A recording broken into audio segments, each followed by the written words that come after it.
After this latest strike on these U.S. forces, which again wounded at least one U.S. service member, how concerned are you about the possibility of escalation? Very concerned, Alex. Look, the situation is very, very dangerous, largely because the United States and Iran have the worst relations they have had in decades. And, that's saying something because they've never had particularly good relations.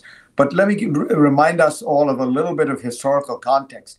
If you go back just 6 or 7 years and say, the last years of the Obama administration, even the first year of the Trump administration, Iran was actually helping the United States defeat ISIS in Iraq.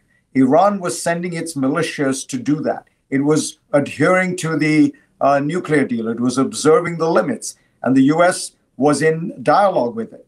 Then Trump pulls out of the deal. Iran now sees itself in a box. Its economy is squeezed. It is desperate. And it is searching for ways to, in a sense, show that it has some capacity.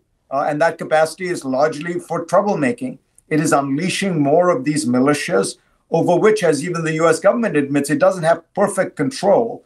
And it's always played a nasty game with militias like Hezbollah and the ones in Syria.